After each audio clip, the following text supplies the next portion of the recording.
Regresé a casa tras una operación complicada.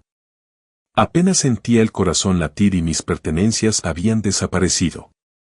Le pregunté a mi hija qué había pasado. Ella respondió fríamente: pensábamos que no ibas a volver, así que lo tiramos todo. Me quedé paralizada por la conmoción. Me senté en la cama y le escribí a mi abogado. Tenías razón, empecemos a actuar según lo planeado. La traición de mi hija se convirtió en venganza. Sufrieron consecuencias inevitables. Antes de continuar, suscríbanse al canal y escriban en los comentarios qué hora es donde se encuentran. El taxista no dejaba de mirarme por el retrovisor, probablemente preguntándose si me desmayaría antes de llegar a mi calle. Me llevé una mano al pecho, sintiendo las vendas bajo la camisa, e intenté respirar con normalidad. 2 semanas después de que me abrieran las costillas y me reubicaran los vasos sanguíneos alrededor del corazón, todavía sentía como si me hubieran aplastado el esternón con un camión. ¿Podemos parar un momento?, pregunté con la voz ronca. Hay una joyería en Morrison. El conductor asintió.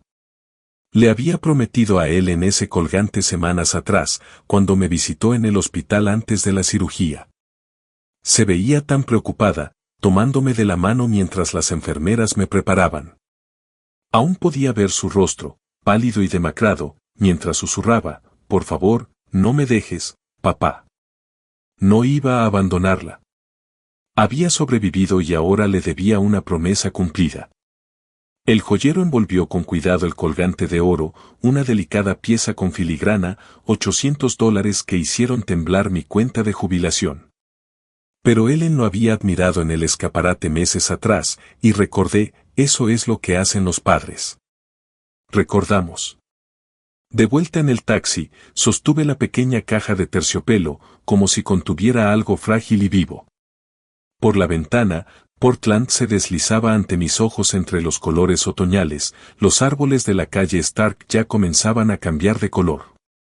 El conductor giró hacia mi calle en Laurel Hurst. Por primera vez en semanas, sentí que me relajaba. Entonces vi el camión. Una gran furgoneta de mudanzas estaba estacionada en mi entrada, con las puertas traseras abiertas de par en par. 2 hombres con ropa de trabajo bajaban por los escalones mi antiguo escritorio de caoba, el escritorio que mi abuelo había construido en 1952, que vale más que mi coche. Los observé introducirlo por la puerta con precisión, con movimientos rápidos y precisos. «Alto», dije.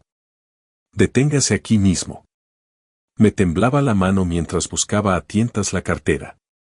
Le pagué al conductor, le di una propina excesiva en mi confusión y salí del taxi antes de que se detuviera por completo.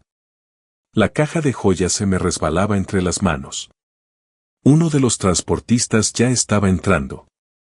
El otro estaba sujetando mi escritorio a la caja del camión, asegurándolo con una facilidad asombrosa.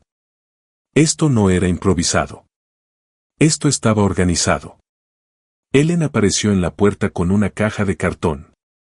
Nuestras miradas se cruzaron. Se quedó paralizada en el último escalón, con la caja ladeada entre sus brazos. A través de las solapas abiertas, podía ver marcos de fotos, mis gafas de lectura encima, la taza de café que me había regalado mi difunta esposa. «¿Papá?» Su voz sonaba extraña, aguda y tensa.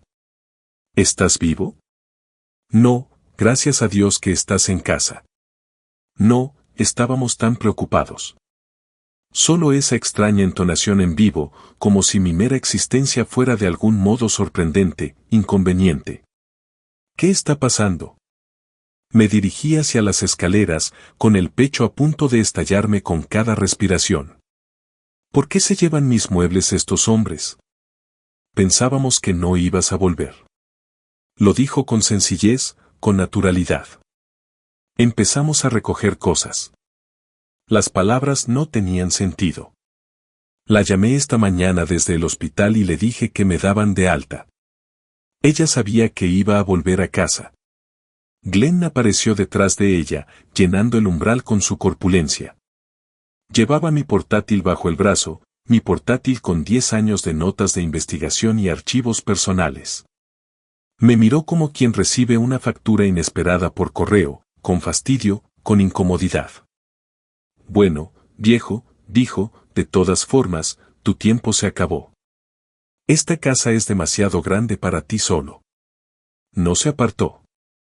Detrás de él, a través de la puerta abierta, pude ver mi sala de estar, las paredes vacías, donde antes colgaban cuadros, faltaba la estantería antigua, incluso la alfombra persa. Intenté dar un paso adelante. Sentí una opresión en el pecho, aguda y repentina, como si me tirara a la zona de la operación. Me agarré a la barandilla del porche, pero fallé. El joyero se me resbaló de la mano. Cayó sobre el pavimento de hormigón y se abrió de golpe. El colgante de oro se desparramó, brillando bajo el sol del atardecer. Ellen no miró. Por un instante, un breve instante, creí ver reconocimiento en sus ojos.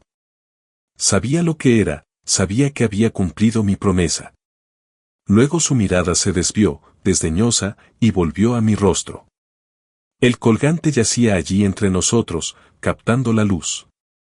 Una promesa rota, una hija que esperaba la muerte de su padre. Detrás de Ellen, los de la mudanza sacaron mi sillón de cuero. Lo escoltaron pasando junto a Glenn, junto a Ellen, y bajaron las escaleras. Uno de ellos casi pisa el colgante. Quise gritarle que tuviera cuidado, pero no me salió la voz. Ellen acomodó la caja entre sus brazos. Hablaremos adentro. No deberías estar en la entrada después de la cirugía. Pasa y descansa.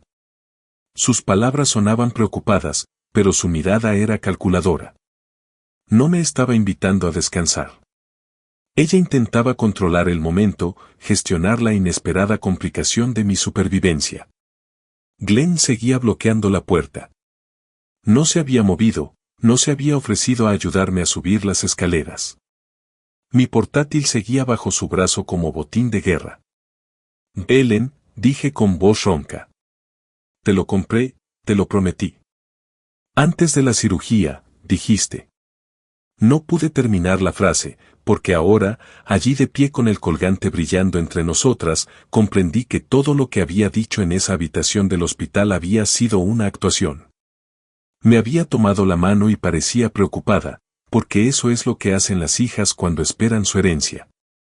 El taxi arrancó detrás de mí.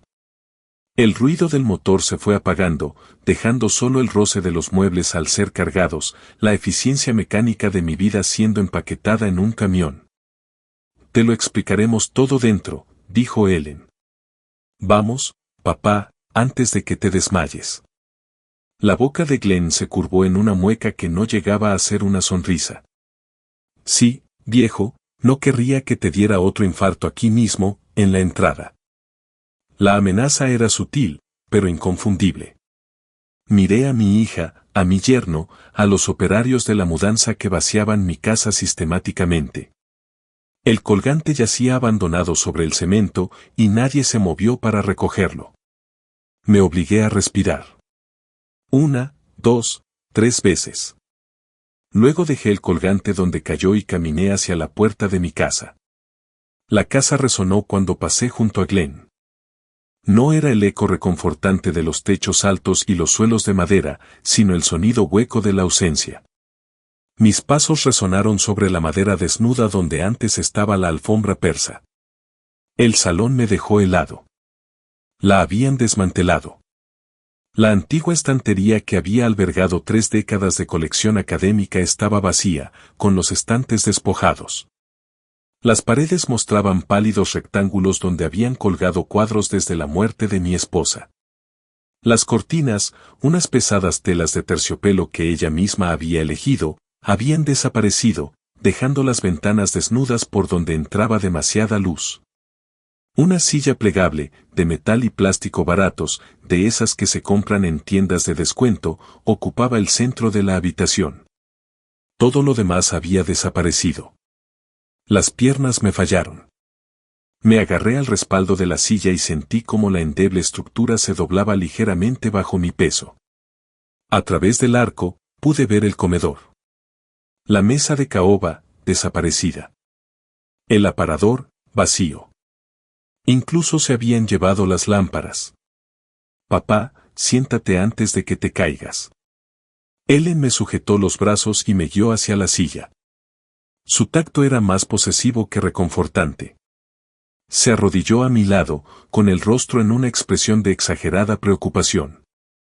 Íbamos a explicarte todo una vez que te hubieras instalado en la nueva casa, dijo en voz baja. Te encantará. Tienen actividades, personal médico y gente de tu edad. Detrás de mí, Glenn cerró la puerta principal.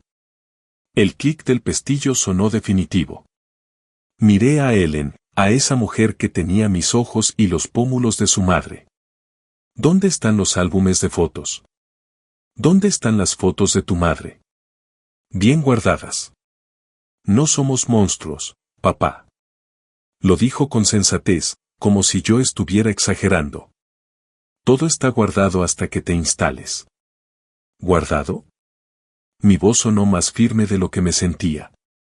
¿Te refieres a que la vendan? Vi la página web de la venta de la propiedad en tu portátil el mes pasado. Su rostro vibró. Por un instante, la máscara se le resbaló. Luego se recuperó, se puso de pie y se dirigió a la encimera de la cocina. Regresó con una carpeta manila, repleta de documentos, con pestañas de colores que marcaban páginas específicas. Hemos encontrado una residencia maravillosa, dijo, dejando la carpeta sobre mi regazo. Meadowbrook Senior Living. Unos jardines preciosos, excelentes reseñas. Solo tienes que firmar unos papeles y nosotros nos encargamos del resto. Abrí la carpeta. Documentos legales impresos en papel de calidad. Mi nombre apareció repetidamente. Sterling Wallace acepta expresamente. Sterling Wallace transfiere la propiedad. Sterling Wallace asintió. Hay que vender la casa para pagarlo, continuó Ellen. Su voz sonaba ensayada, como si hubiera practicado el discurso. Podemos conseguir un buen precio. El mercado está fuerte ahora mismo. En Meadowbrook tendrás todo lo que necesitas. Glenn se movió detrás de mi silla. Podía sentirlo allí, una presencia a mi espalda. El doctor dijo que de todas formas no deberías tomar decisiones importantes ahora mismo, dijo, con el aliento cerca de mi oído. Nos estamos encargando. Hojeé las páginas sin leer realmente. Las palabras se veían borrosas. Transferencia de título. Poder notarial. Liquidación de activos. Lo tenían todo preparado de antemano, con pestañas y organizado, solo esperaban mi firma. ¿Cuánto costó la cirugía? Pregunté. La expresión de Ellen cambió. Ahora ella era la víctima, la hija que se sacrificaba. $43,000, papá. Lo pagamos. Su voz se quebró un poco. Glenn pidió un préstamo con su camioneta como garantía. Casi lo perdimos todo para mantenerte con vida. Me tocó el hombro, un gesto que pretendía ser reconfortante. Lo mínimo que puedes hacer es ayudarnos a recuperarnos. Esta casa vale dinero incluso estando aquí sin usar. No necesitas todo este espacio. La miré. El seguro cubría el 90%. Vi las facturas del hospital. Usted pagó 4,000, no 43. Silencio. Su mandíbula se tensó casi imperceptiblemente. Llevamos 3 años apoyándote, dijo con voz endurecida. Tus servicios, tus impuestos sobre la propiedad, tus medicamentos. Todo cuadra, papá. ¿Apoyándome? Algo frío y claro se instalaba en mi pecho, reemplazando el dolor de la cirugía. He estado pagando tu alquiler, el seguro de tu coche, tus tarjetas de crédito.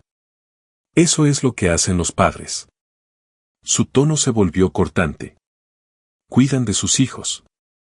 La mano de Glenn se posó sobre mi hombro, pesada y deliberada. Firma los papeles, viejo, o te declararemos incapaz. Los médicos nos respaldarán. Acabas de someterte a una cirugía mayor. ¿Cómo está tu corazón ahora? Te ves bastante tembloroso. Metí la mano izquierda en el bolsillo. El movimiento fue natural, casi imperceptible. Mis dedos encontraron mi teléfono y lo desbloquearon al tacto. Había aprendido el patrón hacía años, podía navegar por la pantalla sin mirar. Ellen seguía hablando, enumerando sus sacrificios, explicando cuánto había renunciado para cuidar a su anciano padre. Los dedos de Glenn se clavaron en mi hombro, recordándome su presencia. Tecleé despacio, con una sola mano, con el pulgar deslizándose por la pantalla sobre mi regazo. Tenías razón. Empieza a actuar según lo planeado. Se lo envié al contacto guardado solo como RF. Cuando levanté la vista, algo había cambiado en mi rostro. Lo sentí, una tensión que se instalaba alrededor de mis ojos y en mi mandíbula. Necesito pensar, dije en voz baja. Revisaré esto con alguien cualificado. ¿Alguien cualificado? La voz de Ellen se elevó un poco. ¿Cómo quién? ¿Ya no confías en tu propia hija? El teléfono estaba tibio en mi bolsillo. El mensaje fue enviado. El plan se activó. Miré a mi hija, la miré fijamente. A la mujer que me tomó de la mano en el hospital mientras calculaba mentalmente el valor de mi patrimonio. Que empacó las fotografías de mi esposa en cajas y las etiquetó para su almacenamiento o venta. Que ensayó esta conversación, preparó estos documentos, organizó a este equipo de mudanza, todo mientras yo estaba inconsciente en la sala de recuperación. No, Ellen, dije. No lo creo. Las palabras resonaron en la habitación vacía. Afuera, los motores del camión de mudanzas arrancaron. Glenn me apretó el hombro con más fuerza hasta que un dolor agudo me recorrió el brazo. Te equivocas, viejo. Me quedé sentada, con los papeles sin firmar sobre las piernas, esperando. Les dije que necesitaba recetas, lo cual era cierto. Lo que no mencioné fue que necesitaba distancia más que medicamentos. Te llevo yo, dijo Ellen, mientras buscaba su bolso. No deberías conducir tan pronto después de la operación. Ya me habían dado el alta para conducir. Mantuve la voz firme. Tengo que hacerlo yo mismo. Glenn se dirigió hacia la puerta principal, ocupando todo el marco como una pared. Tal vez deberías escuchar a tu hija. Lo miré fijamente.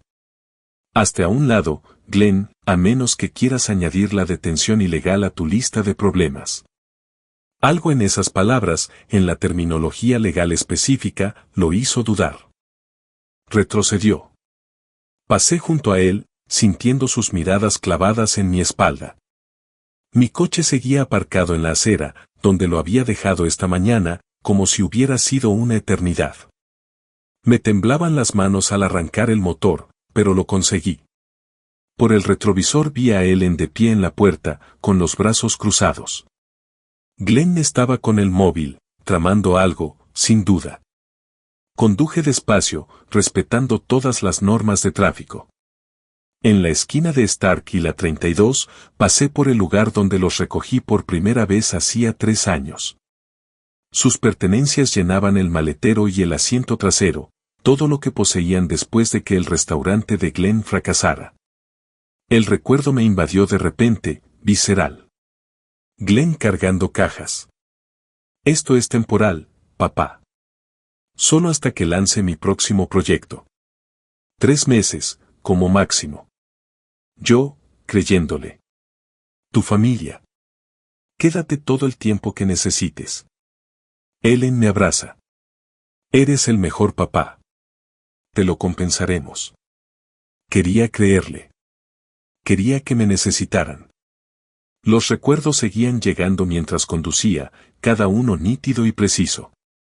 2 meses después de mudarse, Ellen se ofreció a ayudarme con las facturas. Sus dedos tocaban mi chequera, averiguando en qué cuentas había cuánto. El primer año, la empresa de catering de Glenn fracasó y mis ahorros se redujeron en miles para gastos iniciales que nunca se materializaron. En mi segundo año, Ellen me sugirió que añadiera su nombre a mi lista de contactos por si acaso. 6 meses antes, había notado que me faltaba dinero en la cartera. Cuando le pregunté a Ellen, me miró con mucha preocupación. Papá, te estás volviendo olvidadizo. Quizás deberíamos hablar con tu médico sobre problemas de memoria. Ella me hizo dudar de mí mismo, dudar de mi propia mente. 2 meses antes de la cirugía, estaba en las escaleras cuando oí sus voces en la cocina de abajo. Me detuve, con una mano en la barandilla. Ellen, si no sobrevive a la cirugía, esta casa es nuestra, sin deudas. Glenn, y si lo hace, Ellen, entonces pasamos al plan B. Es viejo, débil. ¿Cuánto tiempo podrá aguantar?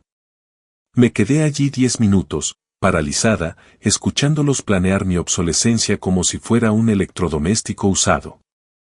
Fue entonces cuando fui a ver a Robert Finch. Una semana antes de la cirugía, estaba sentada en el consultorio del Dr. Finch, aterrada de estar cometiendo un error. Él me escuchó atentamente, me hizo preguntas incisivas y examinó mis extractos bancarios. Señor Wallace, lo que usted escribe es abuso financiero contra personas mayores, me dijo. Si algo ocurre durante la cirugía, procederán de inmediato a liquidar tus bienes.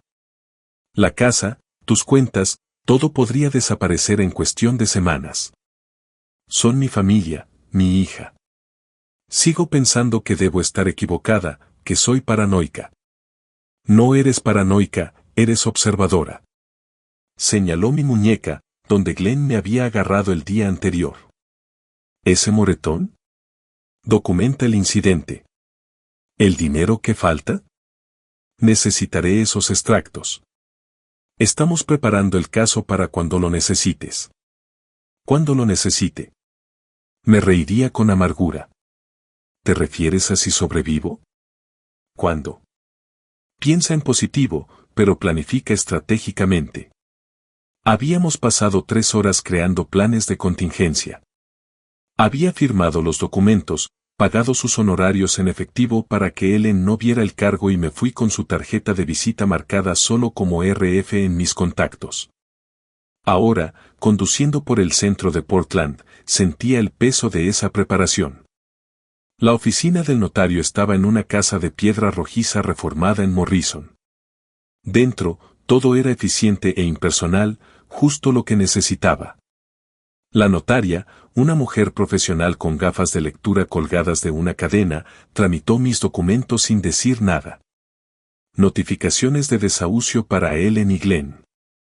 Modificaciones al acceso a la cuenta. Poder notarial médico, excluyendo a mi hija. Selló cada página con carácter definitivo.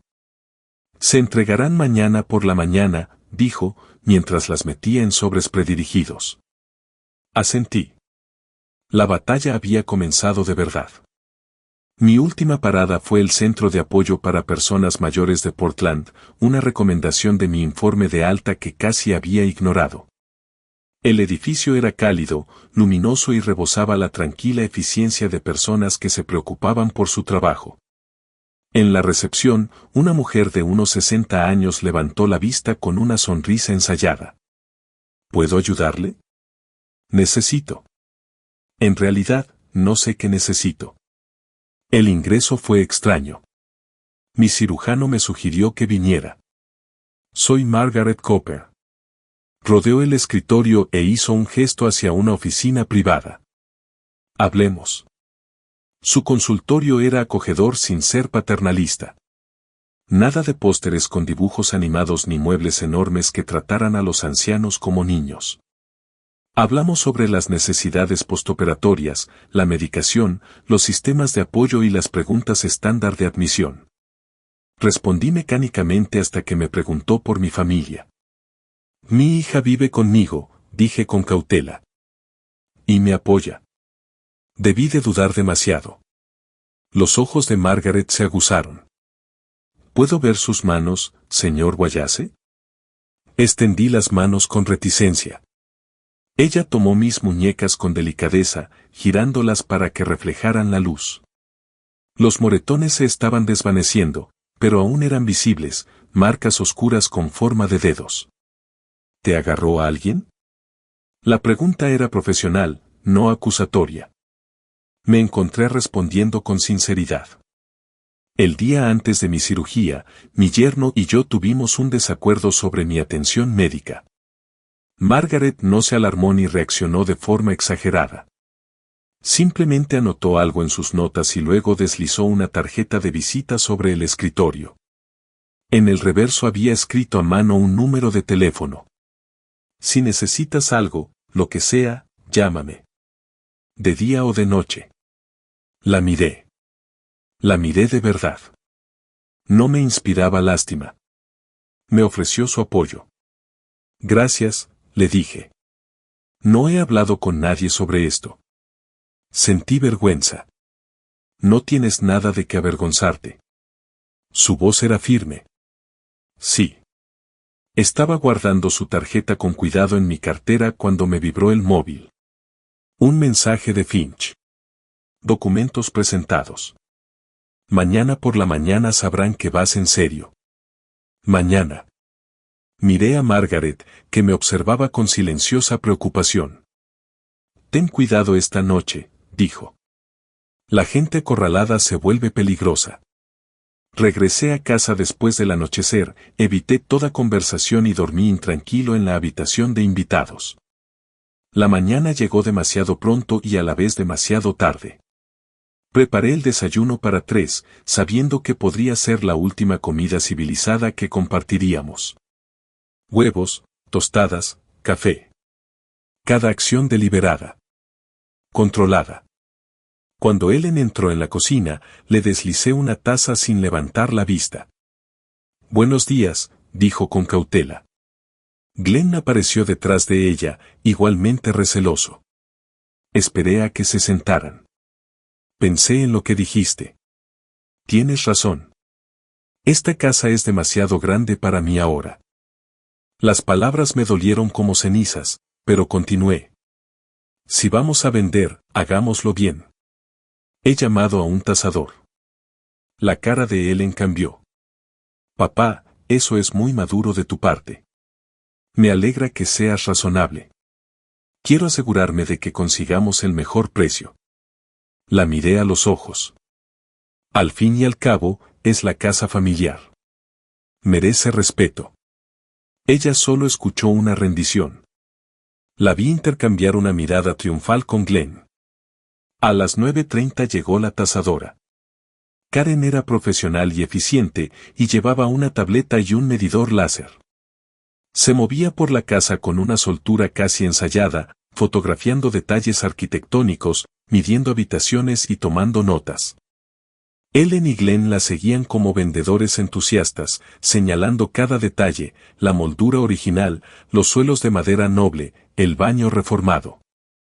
En el comedor, Karen se detuvo junto a la ventana con vistas al jardín. Preciosa propiedad. En excelente estado. Ubicación privilegiada en Laurelhurst, dijo, tecleando en su tableta. En este mercado, hablamos de $850,000, posiblemente más. Los ojos de Ellen se abrieron de par en par. Glenn sonrió. Eso fue más de lo que esperaban. Bebí mi café y no dije nada. A las 10 en punto llamaron a la puerta. Llamaron con firmeza, como si fueran oficiales. Voy yo, dije, abriéndome antes de que Ellen pudiera seguirme. El mensajero me entregó una tableta. Correo certificado para Sterling Wallace. Firmé y acepté el grueso sobre. Detrás de mí oí pasos. Ellen, curiosa. Glenn, merodeando. Usé un cuchillo de cocina para abrir el sello. Los documentos que contenía eran densos, oficiales, con el membrete de un bufete de abogados. Los leí en silencio, sin que mi rostro lo delatara. Ellen perdió la paciencia. Me arrebató los papeles de las manos. Su voz se elevó mientras leía en voz alta. La propiedad conocida como Laurelhurst Boulevard está a nombre de un fideicomiso familiar revocable. Sterling Wallace ostenta el derecho de usufructo vitalicio. La titularidad legal se transfiere al beneficiario designado únicamente tras el fallecimiento del arrendatario principal. Levantó la vista, con el rostro pálido. ¿Qué es esto?, preguntó. Es el fideicomiso que mis padres establecieron cuando compraron esta casa en 1968, respondí con voz neutral. Me sorprende que no lo supieras. Nunca me lo dijiste. Nunca me preguntaste. Simplemente lo diste por sentado. Otro golpe en la puerta interrumpió su respuesta. Abrí la puerta y me encontré con Robert Finch, maletín en mano, vestido con un traje gris oscuro que denotaba profesionalismo. Buenos días, dijo. Soy Robert Finch, abogado del señor Wallace.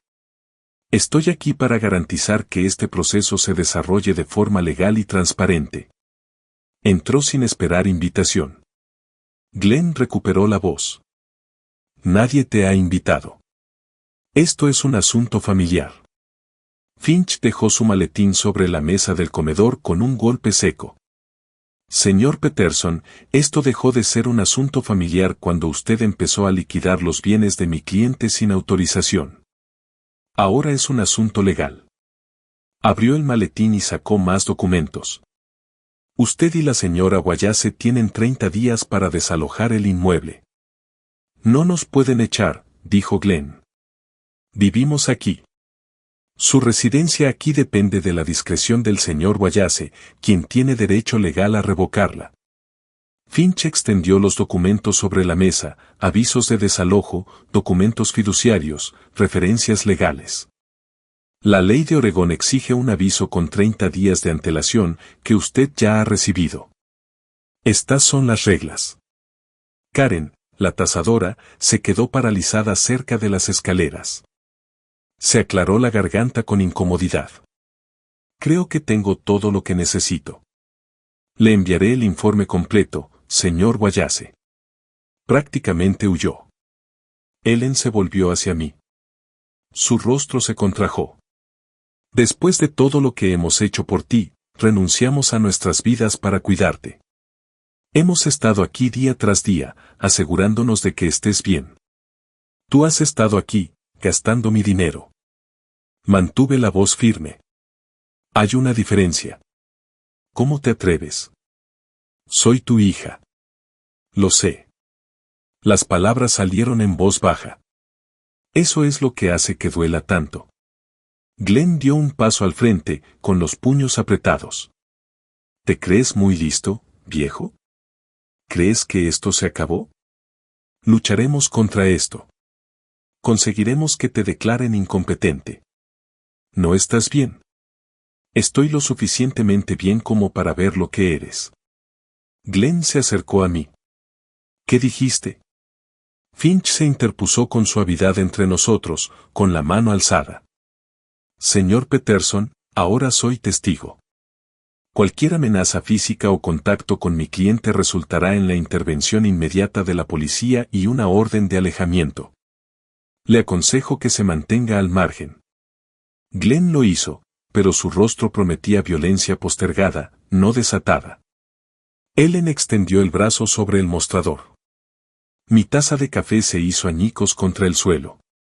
De acuerdo, nos iremos. Pero te arrepentirás. Morirás solo en esta casa grande y vacía, y a nadie le importará. Nadie te encontrará en días. Enderecé la espalda y la miré fijamente. Prefiero morir sola y con dignidad que vivir rodeada de gente que espera mi muerte para lucrarse con mi vida. Silencio. Ellen no respondió. Me volví hacia Finch. Gracias por estar aquí. 30 días, dijo Finch a Ellen y Glenn. Les sugiero que empiecen a empacar. Se retiraron a su habitación, dando un portazo. Finch recogió sus documentos y los guardó en su maletín. Se detuvo frente a la puerta principal. Ten cuidado, dijo en voz baja. Tienen 30 días, y la gente se vuelve peligrosa cuando se siente acorralada. Considera la posibilidad de quedarte en otro lugar durante parte de ese tiempo. Esta es mi casa, dije. No me voy. Él asintió lentamente. Entonces ten cuidado. Mantén tu teléfono cargado. Y llámame si la situación se complica. Después de que se marchó, Me quedé de pie en el salón vacío, rodeada de paredes desnudas y muebles faltantes. A través de la puerta cerrada del dormitorio, oí las voces de Ellen y Glenn. Bajas. Urgente. Planificación. La tarjeta de Margaret estaba en mi cartera. Tenía el número de Finch en mi teléfono. No estaba sola, pero seguía en casa con ellos. De repente, 30 días me parecieron una eternidad. La primera semana tras recibir la notificación de desahucio me enseñó que 30 días pueden parecer siglos cuando vives con enemigos. Ellen y Glenn apenas me dirigían la palabra, se comunicaban a través de puertas cerradas y susurros telefónicos. Sorprendí a Glenn fotografiándome 2 veces, una cuando forcejeaba con la tapa de un frasco y otra cuando no recordaba dónde había dejado mis gafas de lectura. Estaban documentando algo, preparando un caso que yo aún no alcanzaba a comprender. Descubrí su estrategia por casualidad. La impresora de mi antiguo despacho, ahora el centro de mando de Glenn, estaba funcionando mientras él no estaba. La curiosidad me impulsó a acercarme. Las páginas en la bandeja de salida aún estaban calientes. Solicitud de tutela y curatela en el caso de Sterling Wallace, presunta persona incapacitada. Dejé caer lentamente mi taza de café sobre el escritorio, olvidada. Leí más rápido, mis ojos se abrían desmesuradamente con cada párrafo. Deterioro cognitivo postoperatorio. Comportamiento errático. Incapacidad para administrar mis finanzas. Testimonios de vecinos sobre mi confusión y problemas de memoria. Si no podían desalojarme, me quitarían la casa, me controlarían. Fotografié cada página con manos temblorosas y luego las devolví tal como las había encontrado. La audiencia estaba programada para dentro de 10 días. 10 días para demostrar mi competencia o lo perdería todo, no solo la casa, sino mi autonomía, mis decisiones, mi vida.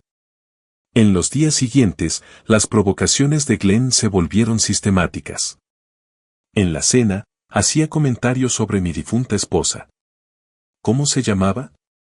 Lo has mencionado, pero no me acuerdo. Ah, espera, ¿no te olvidas? Siempre con el móvil en la mano, siempre grabando. Me movió los frascos de las pastillas y luego me preguntó si me las había tomado. Cuando no los encontraba enseguida, sonreía. ¿Te estás volviendo olvidadizo, papá?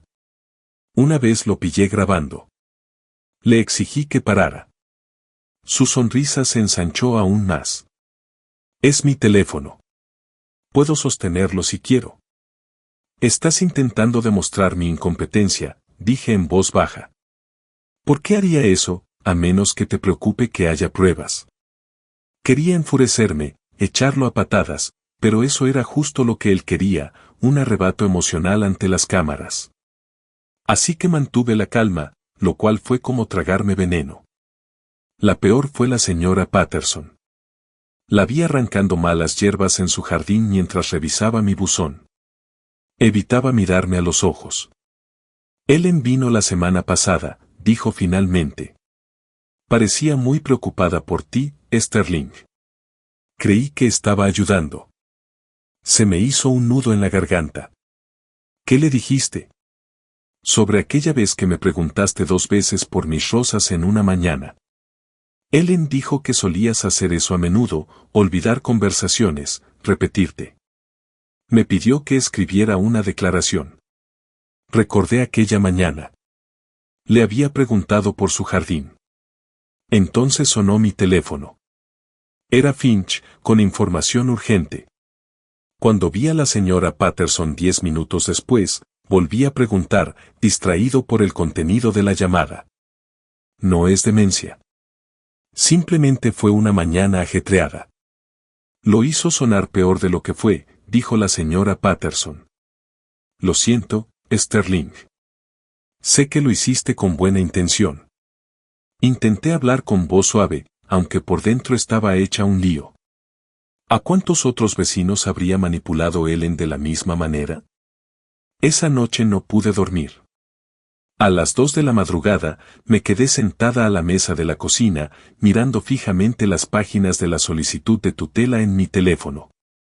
Cada supuesto incidente contenía una pizca de verdad convertida en mentira. ¿El frasco que no podía abrir? ¿Acababa de operarme del esternón? Cualquiera tendría problemas. ¿Las gafas olvidadas? Estaba cansado, no demente. Pero ¿cómo se demuestra eso? ¿Cómo se demuestra que uno no es incompetente?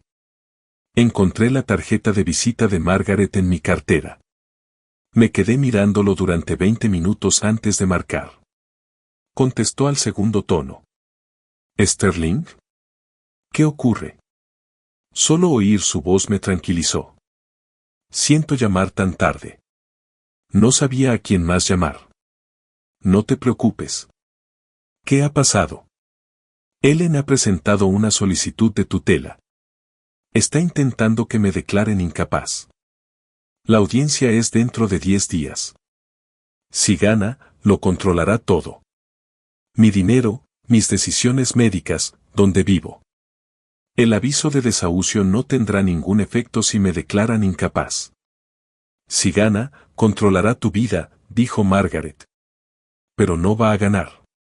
Voy para allá. Son las 2 de la mañana. Ya me estoy vistiendo. Ella llegó 28 minutos después, con un abrigo sobre el pijama, un termo de té y una libreta. Se sentó frente a mí y sirvió té en 2 tazas como si llevara toda la vida viviendo en mi cocina. Cuéntame todo sobre esa petición. Cada incidente. Todos los testigos. Vamos a documentar la verdad de cada uno. Trabajamos hasta el amanecer. Para cada alegación en la petición, encontramos la realidad. Margaret lo anotó todo meticulosamente, hizo preguntas incisivas y halló las inconsistencias en su relato. Y si tienen razón, dije finalmente, mientras la luz se filtraba por la ventana. Sí, se me olvidan las cosas. Ya no estoy tan lúcido como antes. Acabas de tener una cirugía cardíaca importante, Sterling. Te estás recuperando. Eso no es incompetencia.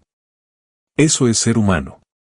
Me contó sobre su divorcio, cómo su exmarido intentó hacerla quedar como inestable porque había llorado en la mediación, días después de la muerte de su madre. Se aprovechan de tu vulnerabilidad y la usan como arma. Te hacen dudar de ti misma. Pero no eres incompetente. Te estás recuperando. Y eso no es lo mismo. Golpeó el bloc de notas con la pluma.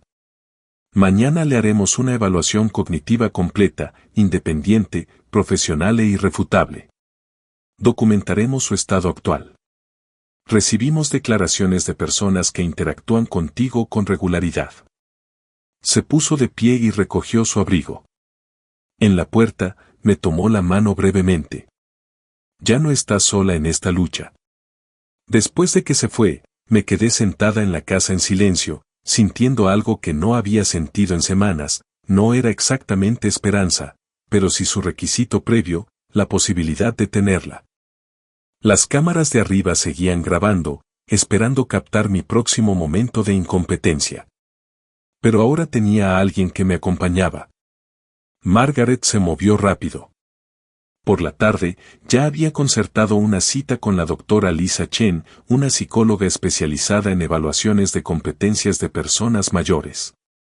Durante los 2 días siguientes, me ayudó a documentar cada incidente de la petición de Ellen, descubriendo la verdad oculta tras la exageración. A la tercera mañana, me senté en el consultorio del doctor Chen, intentando disimular mi ansiedad. El consultorio olía a lavanda y cuero, un aroma que pretendía ser relajante. Todavía me temblaban las manos. La doctora Chen fue muy minuciosa. Colocó las tarjetas boca abajo y me pidió que recordara el orden. Las estudié, las volví a mirar, acerté la mayoría, fallé una. Se me tensó la mandíbula. ¿Eso bastaba para suspender?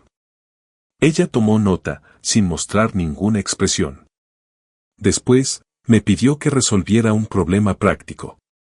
Si necesitas medicación 4 veces al día, con 6 horas de diferencia, empezando a las 8 de la mañana, cuando te tocan las dosis.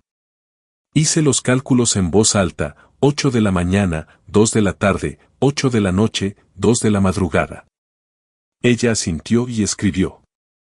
Me di cuenta de que estaba evaluando mi proceso, no solo los resultados. Señor Guayase, usted omitió una de las secuencias de tarjetas.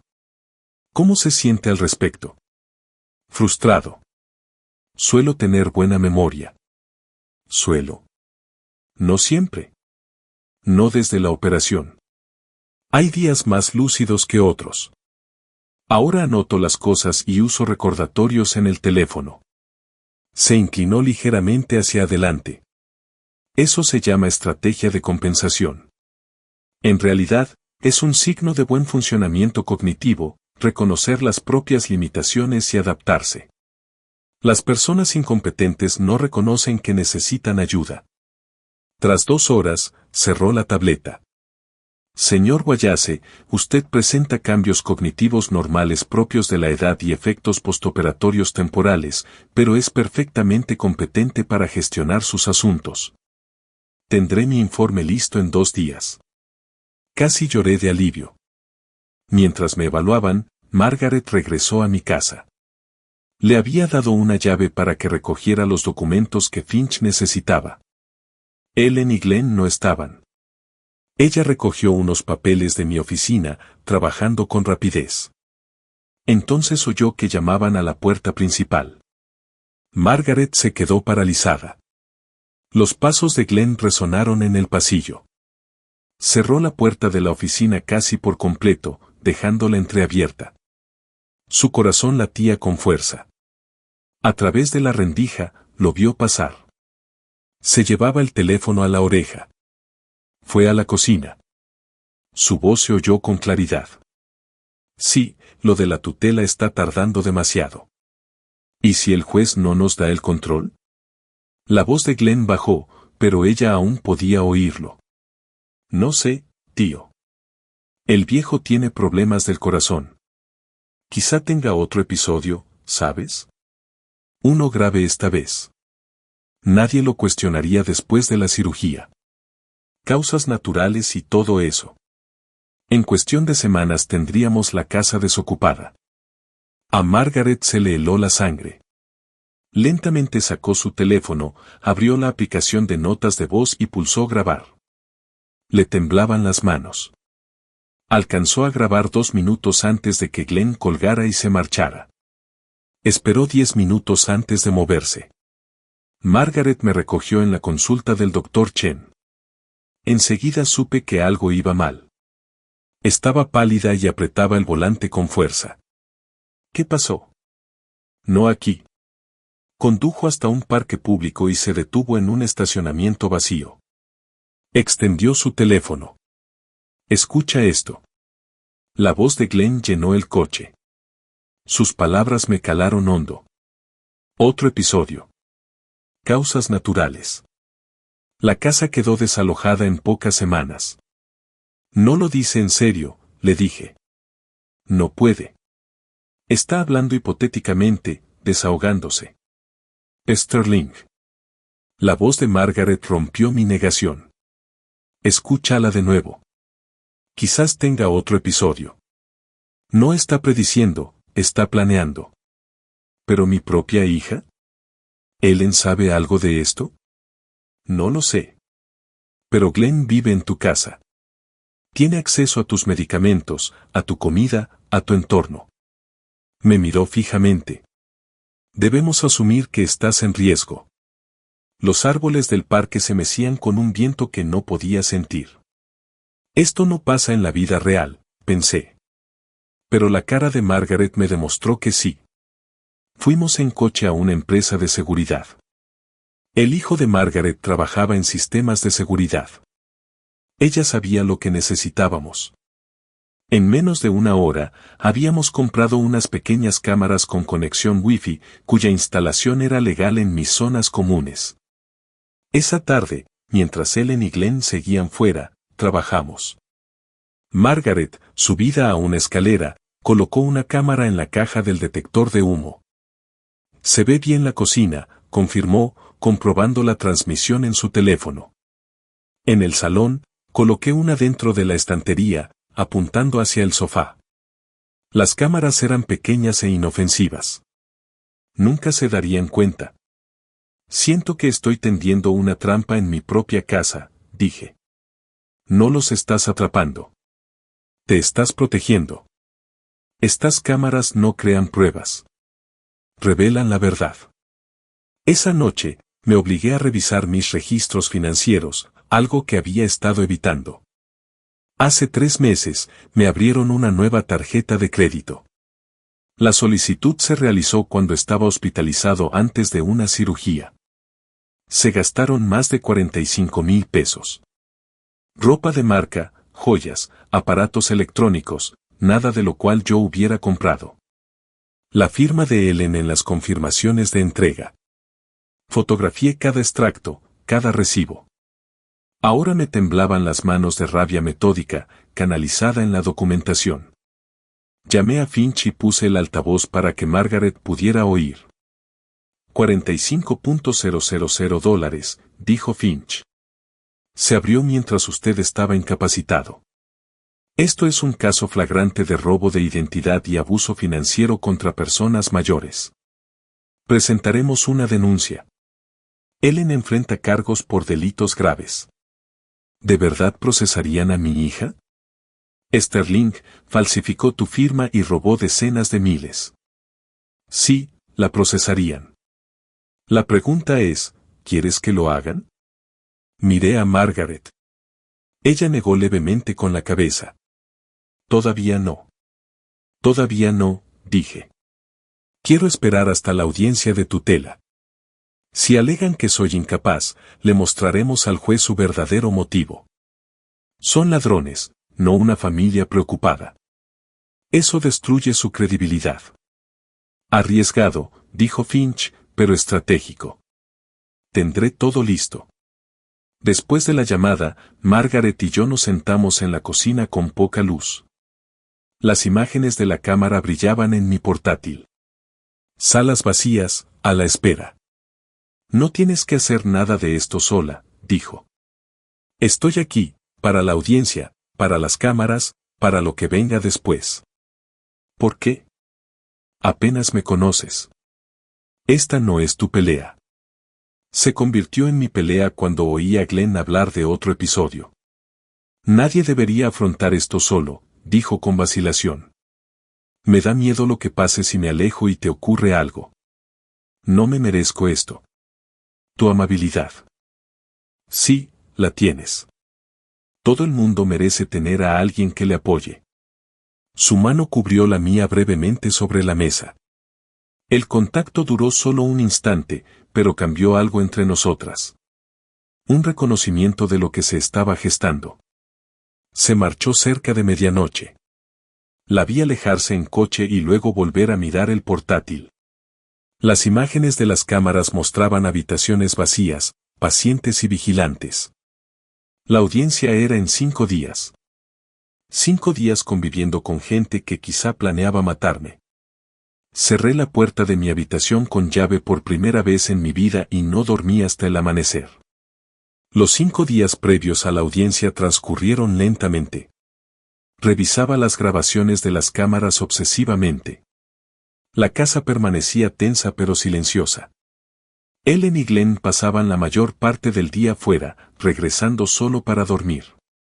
No se capturó ninguna amenaza, pero el silencio se sentía como si se avecinara una tormenta. Cuando llegó el día de la audiencia, me vestí antes del amanecer, ensayé mi testimonio con Finch por última vez y me reuní con Margaret en el estacionamiento del juzgado. Me apretó la mano una vez. Tú puedes. Y entramos juntos. El mármol del juzgado estaba frío bajo mis pies. Cada paso resonaba. Control de seguridad, ascensor al 3er piso, pasillo flanqueado por las puertas de las salas de audiencias. Finch nos recibió a la salida de la sala 3B, maletín en mano, impecablemente vestido con un traje que lo hacía parecer exactamente lo que era, un arma que había contratado para defenderme. Dentro, Ellen ya estaba sentada, secándose las lágrimas con un pañuelo. El espectáculo había comenzado. Entró la jueza Patricia Morrison, de unos 50 y tantos años, con gafas de lectura sobre la nariz. En el asunto de la solicitud de tutela de Sterling Wallace, escucharemos primero al solicitante.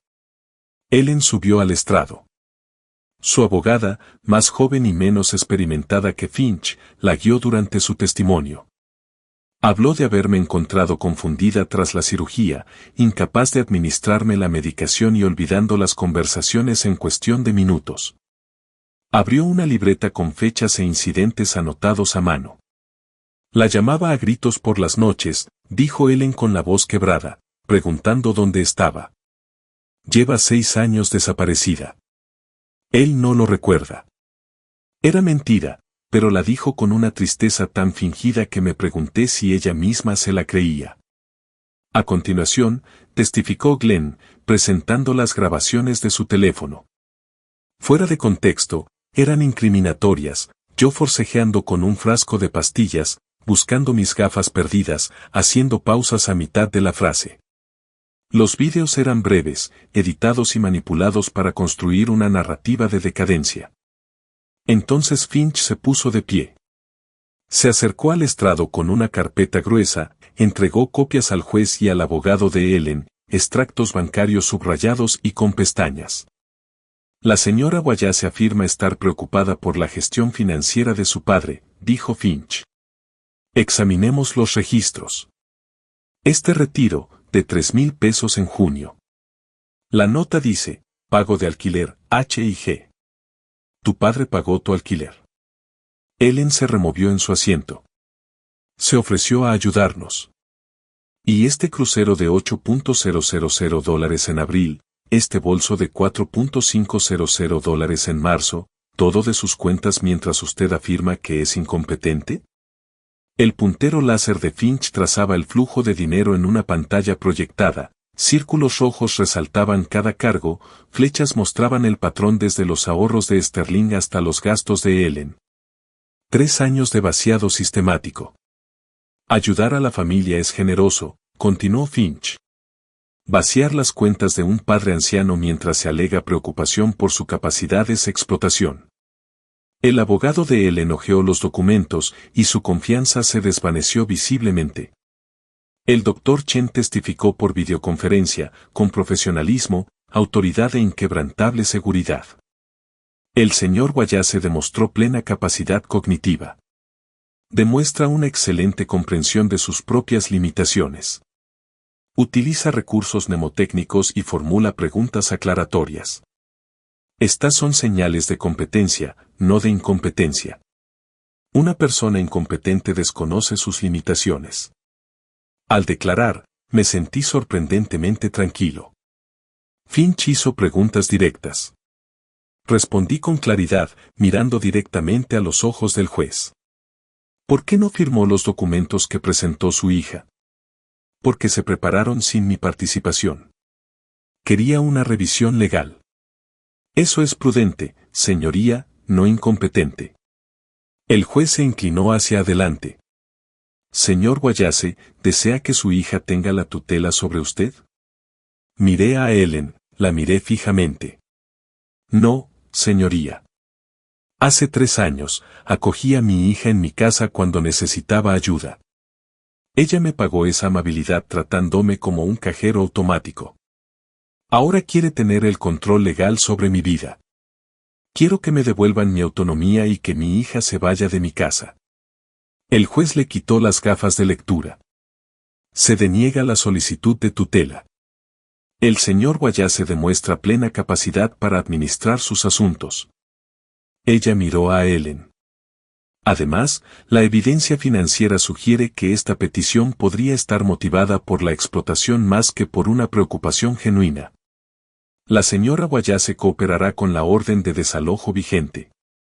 Cualquier otro intento de acoso legal podría resultar en sanciones. El mazo golpeó una vez. Finalmente, el rostro de él empalideció. Su abogado recogió sus cosas rápidamente, evitando el contacto visual. Sentí que me flaqueaban las rodillas de alivio. La mano de Margaret me sostuvo por detrás. En el pasillo del juzgado, Glenn estalló. Se puso frente a mí, gritándome, egoísta. Estás destruyendo a tu propia familia. Me estoy protegiendo de los ladrones, le dije en voz baja. Te arrepentirás. Morirás solo y nosotros aún así lo conseguiremos todo. Finch levantó su teléfono. Eso es una amenaza, señor Peterson, y está siendo grabada. Está usted aportando pruebas contundentes para una orden de alejamiento. Los guardias de seguridad se acercaron. Glenn retrocedió, pero su mirada presagiaba violencia latente. Esa noche, Ellen y Glenn se marcharon inmediatamente después de la audiencia y se alojaron en otro lugar. Margaret trajo vino y comida para llevar de mi restaurante favorito. Comimos en la mesa de la cocina, donde tantas noches habíamos planeado estrategias. Después de cenar, Margaret se levantó y puso música de mi colección de discos, Coltrane, Gentle y Smokey. Me tendió la mano. Bailamos despacio en la cocina, casi sin movernos, su cabeza cerca de mi hombro, mi mano en su cintura. Ninguno de los dos habló. El momento se sentía frágil, como si nombrarlo pudiera romperlo. Cuando terminó la canción, nos quedamos abrazados, aún abrazados. Pesterling, dijo ella en voz baja, ¿qué pasa ahora? Me di cuenta de que no preguntaba por Ellen y Glenn. La victoria fue el martes. El jueves por la mañana, me senté en la comisaría con la carpeta de pruebas de tarjetas de crédito frente a mí. Había ensayado lo que iba a decir, pero cuando el detective Morrison me pidió que empezara de nuevo, las palabras me costaron más de lo que esperaba. Necesito denunciar el robo de identidad. Mi hija abrió una tarjeta de crédito a mi nombre sin mi conocimiento ni permiso. La detective Morrison, una mujer de unos 40 y tantos años, era muy meticulosa y tenía una mirada aguda, fruto de haber visto a demasiadas familias destruirse por dinero. Fotografió cada documento, los extractos de la tarjeta de crédito, la solicitud falsificada, los informes hospitalarios que demostraban que yo estaba inconsciente cuando se presentó la solicitud. ¿Cuándo lo descubriste? Hace unas 2 semanas, había estado evitando ocuparme de mis finanzas. Después de la cirugía, con Ellen controlándolo todo, dejé de revisarlas. ¿Por qué no lo informaste de inmediato?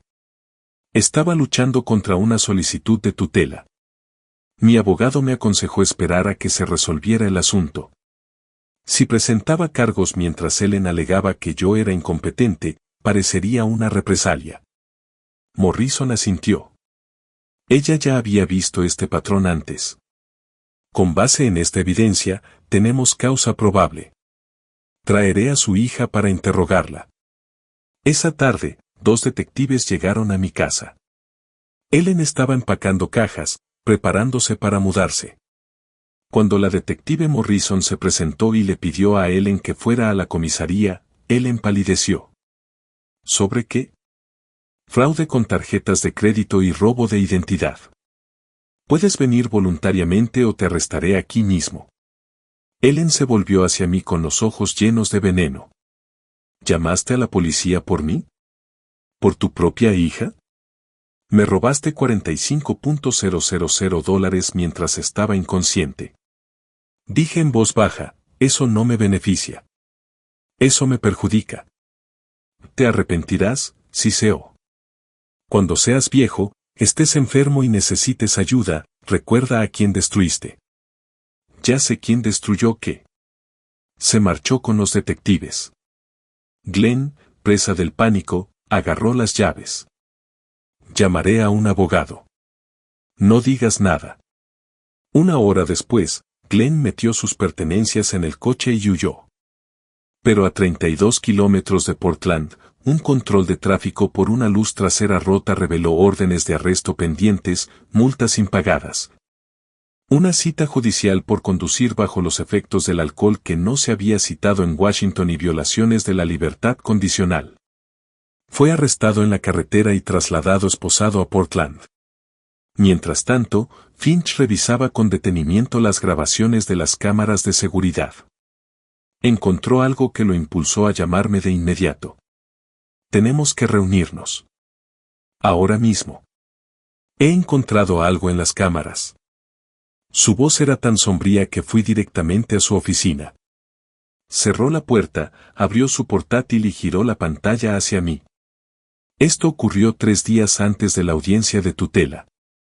Ellen y Glenn están en tu cocina. Creen que estás dormido. Él pulsó reproducir. Glenn dijo, si esto de la tutela no funciona, hay otras opciones. El anciano toma medicación para el corazón. Una dosis doble, quizás saltarse unos días y luego una dosis extra. Parece que se confundió con las pastillas. Ellen, no quiero saber los detalles. Glenn, solo digo que tiene 70 años, problemas del corazón y que lo acaban de operar. Si algo sucede, nadie lo cuestiona. Causas naturales. Ellen, si sucede, sucede. Que parezca natural. No me digas cuándo ni cómo. Glenn, pronto serás una mujer muy rica, cariño. Ellen, seremos ricos. La casa, sus cuentas, todo. El video terminó. Me quedé inmóvil, mirando la imagen congelada del rostro de mi hija. Esa es mi hija, dije, planeando matarme. Por dinero. Sterling, esto es una conspiración para cometer asesinato. Estoy obligado a denunciarlo a la policía. Hazlo. Llámales ahora. Tómate un momento. Asimila esto. Mi mano se alzó lentamente para cubrirme la boca. Luego la dejé caer. Ya lo he asimilado. Yo la crié. La amé. Y ella iba a matarme. Se me quebró la voz. Llama a la policía. Finch hizo la llamada. Me senté en su silla de oficina, mirando al vacío. Durante semanas, había estado furiosa por el robo, las mentiras, la manipulación. ¿Pero esto? Esto no era avaricia ni egoísmo. Esto era una planificación casual de un parricidio, discutida como si fuera la elección de colores de pintura. Si sucede, sucede. Como si mi vida no valiera nada. Entonces brotaron las lágrimas. No de miedo, ya estaba a salvo. De pena. Por la hija que creí tener y que en realidad nunca existió. Por la familia que intenté formar tras la muerte de mi esposa. Por los 3 años que los acogí en mi hogar, creyendo que la sonrisa de Ellen era real. Finch se sentó a mi lado y no dijo nada. A veces, las palabras sobran. Más tarde, cuando pude hablar de nuevo, pregunté, ¿qué pasa ahora? La policía revisará la grabación y presentará cargos. Entre el fraude, el intento de tutela y la fuga de Glenn, se enfrentan a una larga condena de cárcel. Bien, susurré. Era la primera vez que deseaba venganza en lugar de justicia, y no me sentía culpable por ello. Mi teléfono vibró. Margaret. Pensando en ti. Llámame cuando estés lista. Me quedé mirando su nombre en la pantalla. Margaret, la que había luchado a mi lado. Llegó a las 2 de la madrugada cuando tenía miedo. Bailó conmigo en la cocina como si tuviéramos todo el tiempo del mundo. Era la única familia que aún quería. Los días posteriores a la toma de la grabación por parte de la policía se volvieron borrosos. Ellen y Glenn fueron arrestados pocas horas después. Acusados de conspiración para cometer asesinato, fraude, robo de identidad y violación de la libertad condicional en el caso de Glenn. Les denegaron la libertad bajo fianza por considerarlos un riesgo de fuga. Finch se encargó de la coordinación legal mientras yo recorría mi casa como una extraña, viéndola con los ojos abiertos sin que su presencia contaminara cada rincón. Al tercer día, recibí una llamada del centro de disidencia. Ellen quería hablar conmigo. Casi me negué. Pero una parte de mí, el padre que solía ser, necesitaba escuchar lo que tenía que decir. El centro de detención olía a desinfectante y a desesperación. Cogí el auricular del teléfono, pesado y con aspecto institucional. A través del cristal de seguridad, apareció Ellen. Sin maquillaje, con uniforme de presidiaria y el pelo sin lavar. Parecía demacrada, más pequeña de lo que recordaba. Empezó a hablar de inmediato, las palabras brotaban sin control. Papá, por favor. Todo esto es un malentendido. Jamás te habría hecho daño. Glenn dijo esas cosas, no yo. Me daba miedo llevarle la contraria. Ya sabes cómo es. Me quedé callada, solo escuché. Jamás habría permitido que te hiciera daño. Iba a advertirte. La policía está tergiversando todo. Cometí errores, lo sé. Pero sigo siendo tu hija. Eres todo lo que tengo. Su actuación fue ensayada. Desesperada. Lágrimas preparadas. El papel de hija preocupada que había perfeccionado. La dejé terminar. Entonces hablé, con voz firme y fría. Tiraste mis pertenencias mientras estaba en el hospital, pensando que no volvería. Ahora te saco de mi vida. Para siempre. Volví a colocar el auricular en su soporte. La boca de Ellen seguía moviéndose al otro lado del cristal. Ahora gritaba, aunque sin hacer ruido tras la barrera. Me levanté, me giré y me alejé. La puerta se cerró tras de mí con un fuerte clic. Afuera, la luz del sol me golpeó como una fuerza física. Margaret esperaba en el estacionamiento, apoyada en su auto. No preguntó cómo había ido. Ella lo notó en mi cara. Fuimos en coche a un parque tranquilo y nos sentamos en un banco con vistas a un lago. Hablé, despacio al principio, luego más rápido. Sobre la crianza de Ellen. Sobre su madre, que murió cuando Ellen tenía 15 años. Sobre las señales que pasé por alto o ignoré. Margaret me escuchó, a veces tomándome la mano, a veces simplemente sentándose a mi lado. Cuando por fin brotaron las lágrimas, sollozos profundos y desgarradores que había estado reprimiendo durante semanas, Margaret me abrazó. No eran las lágrimas de una víctima, sino las de un padre que lloraba a una hija que nunca existió como él la había imaginado. Al día siguiente me reuní con el fiscal adjunto James Park. Me explicó los cargos y los posibles acuerdos con la fiscalía. El abogado de Ellen quería negociar. Retiren los cargos de intento de asesinato. Ellen podría obtener libertad condicional por el fraude. Park me miró. Es tu decisión. Tú eres la víctima. Si quieres mostrar misericordia. Sin piedad. Mi voz fue firme. Planeaban matarme. No fue por pasión ni por confusión. Discutieron sobre métodos. Eso no es un error. Eso es un cálculo. Quiero que afronten todas las consecuencias. Park asintió y tomó notas. Glenn se enfrenta a una larga condena. Es probable que Ellen intente llegar a un acuerdo testificando en su contra. Si coopera, ¿qué consecuencias tendría? Probablemente libertad condicional supervisada, una indemnización y antecedentes penales. Sin cárcel. Lo consideré.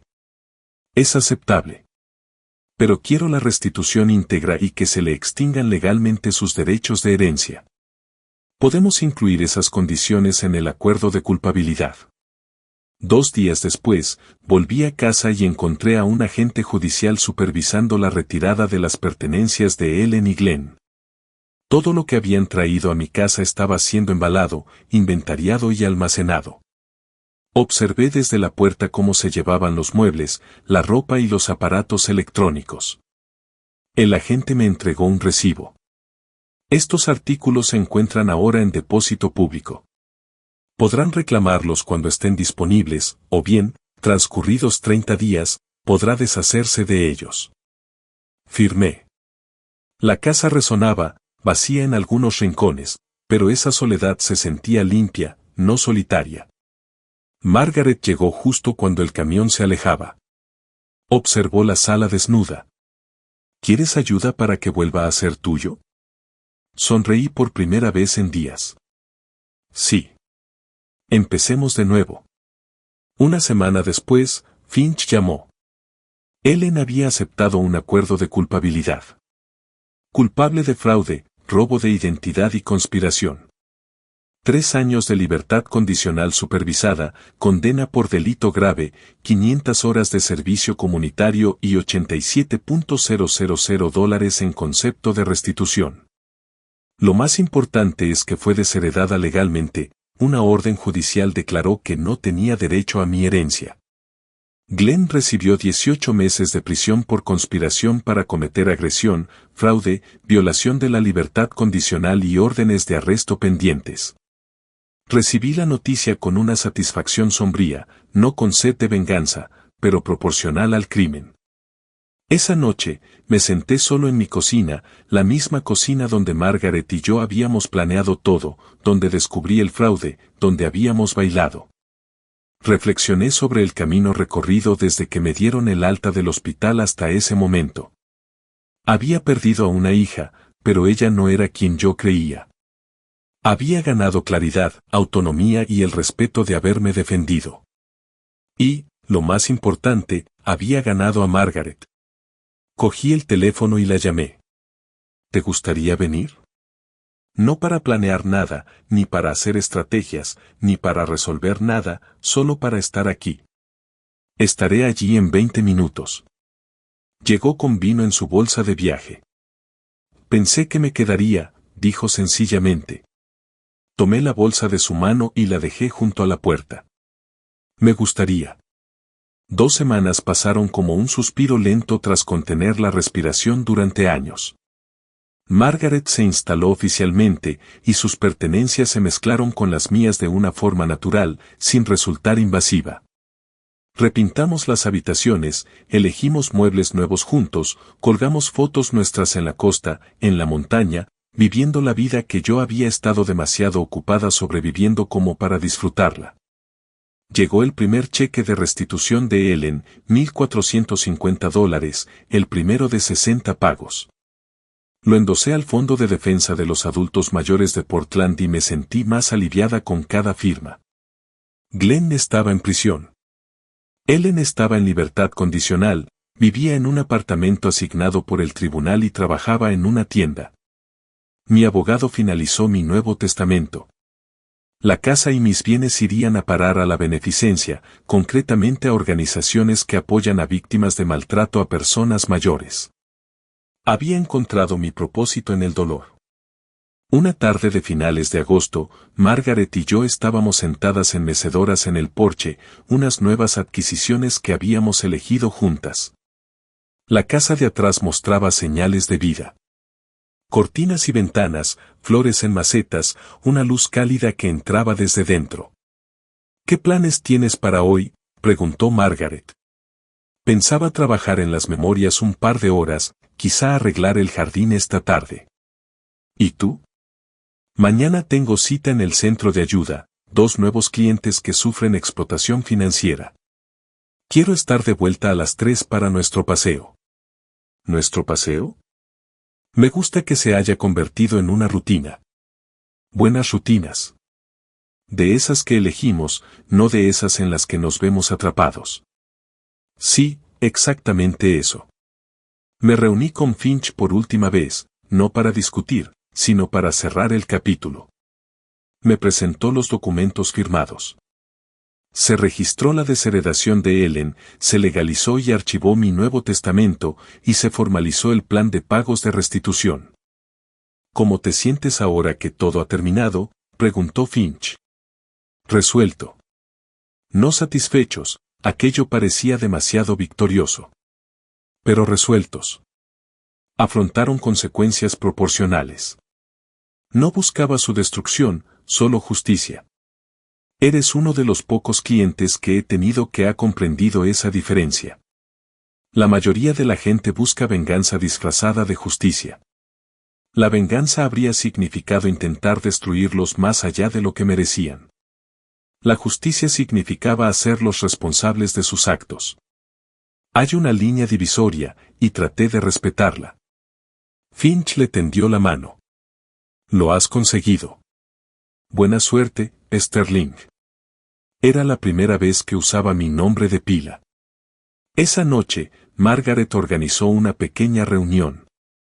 Asistieron personas del Centro de Apoyo para Personas Mayores, un vecino, Finch, y su esposa. No se trataba de celebrar una victoria sobre Ellen y Glenn, sino el comienzo de una nueva etapa. La señora Patterson llegó, nerviosa. Sterling, quería decirte de nuevo cuánto lo siento. Creía que estaba ayudando. Fuiste manipulado, igual que yo. No te guardo rencor. Esta casa se siente diferente ahora. Más luminosa, de alguna manera. Lo es. Estamos haciendo de este lugar un hogar de nuevo. Después de que los invitados se marcharon, Margaret y yo volvimos al porche. Hablamos de planes. Un viaje a Europa la próxima primavera. Siempre había querido ver Roma. Margaret quería París. Clases de arte en el centro comunitario. Trabajo voluntario con grupos de defensa de los derechos de las personas mayores. Así es Roma en primavera. ¿Hablas en serio?, preguntó Margaret. Totalmente. Llevo queriendo ver el Coliseo desde que daba clases de historia romana. Nunca tuve tiempo. Nunca tuve motivos. Ahora tengo ambos. Lo estamos haciendo de verdad. Construyendo una vida juntos. ¿Es una pregunta o una afirmación? Una afirmación. Pero hay una que me gusta decir en voz alta. Haciendo la realidad. Es real. Estás aquí. Estoy aquí. Esto es real. Nos sentamos en un cómodo silencio. Entonces pregunté, ¿piensas en ella, Ellen? A veces.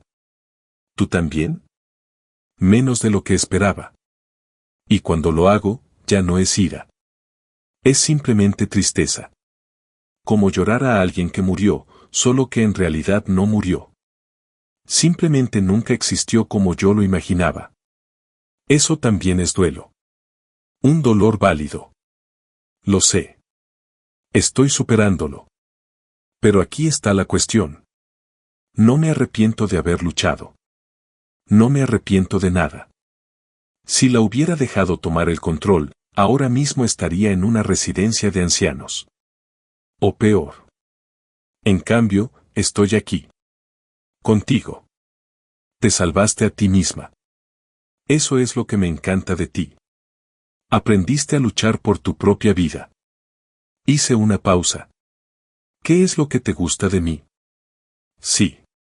Eso es lo que me encanta. ¿Está bien? Está más que bien. Mientras el sol se ponía, nos sentamos cerca. Su cabeza apoyada en mi hombro. Dentro, la casa resplandecía con una luz cálida. Se veían las ventanas desde la calle. Un faro de vida y calidez. Pensé que esta casa sería mi tumba, dije en voz baja. En cambio, es mi comienzo. Margaret levantó la cabeza. Me miró. Nuestro comienzo. Sonreí. Asentí. Nuestro comienzo. Quiero que esto funcione. Nosotros. Ya está funcionando. Ya estamos aquí. Esto funciona. Me reí. ¿Así de simple? Así de simple. Nos elegimos mutuamente. Cada día. Eso es todo lo que es el amor. Nos sentamos mientras caía la noche. No tenía miedo a la noche, porque la enfrentaríamos juntos. La casa era mía. La vida era mía. ¿Y la mujer a mi lado? Ella eligió estar aquí. Esa fue la mayor victoria de todas. Si te gustó esta historia, dale me gusta a este video, suscríbete al canal y comparte tus impresiones en los comentarios. Para escuchar la siguiente historia, haz clic en el recuadro de la izquierda. Gracias por ver el video.